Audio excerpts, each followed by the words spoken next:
اعوذ باللہ من الشیطان الرجیم بسم اللہ الرحمن الرحیم۔ رمضان المبارک کے بعد شوال کے 6 روزے۔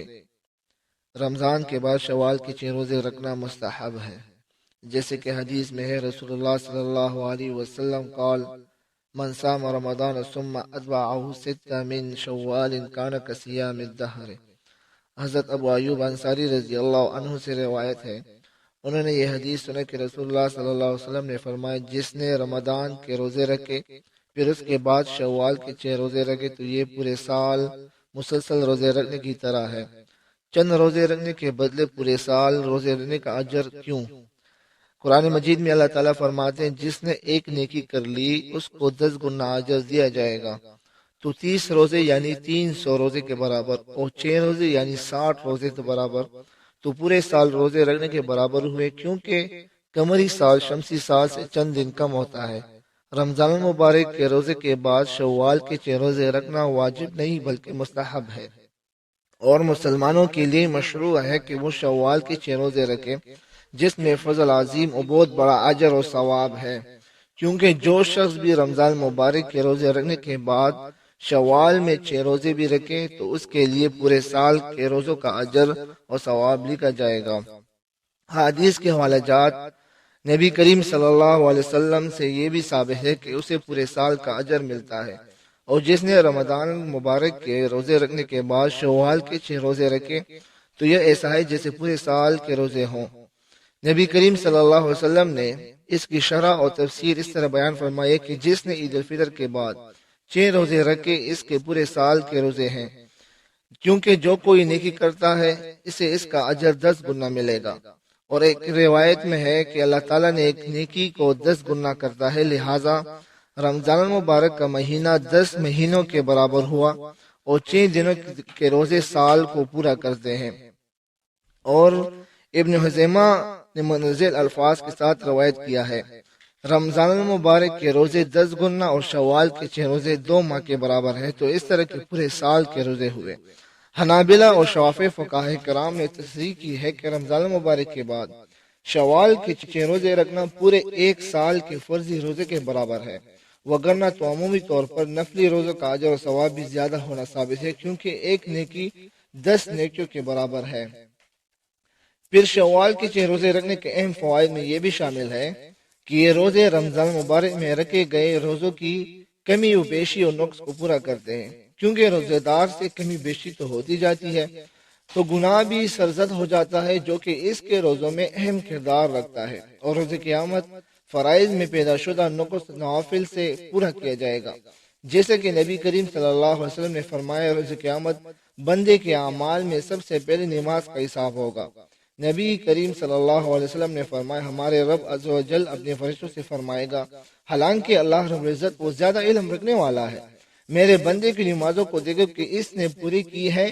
یا اس میں نقص ہے، اگر تو مکمل ہوں گی تو مکمل لکھی جائے گی، اگر اس میں کچھ کمی بیشی ہوئی تو اللہ تعالیٰ فرمائے گا دیکھو میرے بندے کے نوافل ہیں، اگر اس کے نوافل ہوں گے تو اللہ تعالیٰ فرمائے گا میرے بندے کے فرائض اس کے نوافل سے پورا کرو، پھر باقی اعمال بھی اسی طرح لیے جائیں گے۔ ان میں شوال کے روزے میں ایک اہم مسئلہ ہے، فرض اور نفل روزے ایک ساتھ نہیں ہو سکتے، کیونکہ اکثر لوگ جس سے رمضان مبارک میں فرضی روزے کچھ شرعی عذر کی وجہ سے رہ جاتے ہیں تو وہ یہاں پر نفل اور فرضی روزوں کو اکٹھا کر کے نیت کر لیتے ہیں کہ میرے نفلی روزہ بھی ہو جائے گا اور فرضی روزہ بھی ہو جائے گا، لیکن ایسا نہیں ہو سکتا۔ البتہ 2 نفلی روزوں کا نیت کر سکتے ہو، جیسے پیر کے دن روزہ رکھنا سنت مستحب ہے، اس کے ساتھ شوال کے روزے کا نیت بھی کر سکتے ہو، جسے پیر کے دن نیت کر لو کہ میں سنت مستحب عمل نبی علیہ السلام کا روزہ رکھنا اس کا بھی نیت کر لو، ساتھ میں شوال کے روزے کا نیت بھی کر سکتے ہو، تو 2 نوافل اکٹھے کر سکتے ہو اور فرض اور نفل ایک ساتھ نہیں کر سکتے۔ شوال کے مہینے میں زمانہ جاہلیت میں شوال کے مہینے میں نکاح کو پسند نہیں کیا جاتا تھا۔ ام المومنین سیدہ عائشہ رضی اللہ عنہا اس خیال کی تردید فرمائی اور فرمائی جناب رسول اللہ صلی اللہ علیہ وسلم نے مجھ سے شوال میں شادی فرمائی، میری رخصتی بھی شوال میں ہوئی، پھر رسول اللہ صلی اللہ علیہ وسلم کی بیویوں میں مجھ سے زیادہ خوش قسمت کون تھی؟ امام نووی رحمۃ اللہ علیہ اس حدیث کی شرح کرتے ہوئے لکھتے ہیں اہل عرب شوال میں نکاح کرنے کو یا شوال میں رخصتی کرا کر دلہن گھر لانے کو برا سمجھتے تھے اور بدفعلی لیتے تھے۔ حضرت عائشہ رضی اللہ عنہا کا مقصد اسی غلط خیال کی تردید ہے کہ اگر اس میں کوئی حقیقت ہوتی تو تمام ازواج مطہرات میں سب سے زیادہ خوش نصیب میں کیوں ہوتی۔ یاد رکھیں یہ روزے، نماز، تلاوت، ذکر اذکار صرف رمضان المبارک کے ساتھ محدود نہیں ہے، بلکہ رمضان کے بعد بھی سب مسلمانوں پر لازم ہے، کیونکہ اللہ تعالیٰ کا فرمان ہے وَاعْبُدْ رَبَّكَ حَتَّىٰ يَأْتِيَكَ الْيَقِينُ،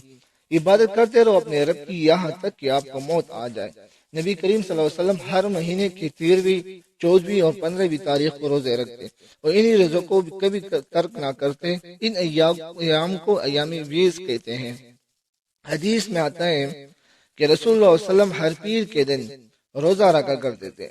وجہ پوچھی کہ آپ پیر کے دن روزہ کیوں رکھتے ہیں تو نبی علیہ السلام نے فرمایا کہ اس دن میری پیدائش ہوئی۔ دوسری حدیث میں ہے، عائشہ رضی اللہ تعالیٰ سے روایت ہے، قال رسول اللہ صلی اللہ علیہ وسلم احب الاعمال الی اللہ تعالی ادومها وان قل۔ حضرت عائشہ رضی اللہ عنہ سے روایت ہے کہ رسول اللہ صلی اللہ علیہ وسلم نے فرمایا اللہ تعالیٰ کے ہاں محبوب ترین کام عبادت وہ ہے جس پر ہمیشہ عمل کیا جائے اگرچہ وہ قلیل ہو۔ کیا مطلب؟ یعنی ہر عمل کا معیار کوالٹی ہونا چاہیے نہ کہ مقدار، کیونکہ اللہ کو آپ کے عمل کا معیار پسند ہے اگرچہ تھوڑا عمل ہو، لیکن وہ عمل مرتے دم تک جاری رکھے۔ تو اللہ کو تھوڑا عمل پسند ہے اس زیادہ عمل سے جو کم وقت کا ہو۔ مطلب یہ کہ صرف رمضان کے ساتھ یہ روزے، نماز، قرآن تلاوت، درس تدریس رمضان کے ساتھ محدود نہیں ہے، بلکہ مرتے دم تک آپ نے یہ سارے اعمال کرنے ہیں۔ لہٰذا ان تمام باتوں کو مد نظر رکھتے ہوئے شوال کے 6 روزے رکھ کر ہر مہینے میں اپنے طاقت کے مطابق روزے رکھا کریں، اور تمام نیک اعمال جیسے تلاوت قرآن کا ترجمہ سیکھنا، اس کو سمجھنا، نماز، نوافل، ذکر اذکار، توبہ استغفار وغیرہ سب اعمال کو اپنا معمول بنائے تو اس میں آپ سب مسلمانوں ہمارے سب مسلمانوں کی خیر و بلائی ہے اور دنیا و آخرت کی کامیابی ہے۔ جزاک اللہ خیر، وما علینا الا البلاغ المبین۔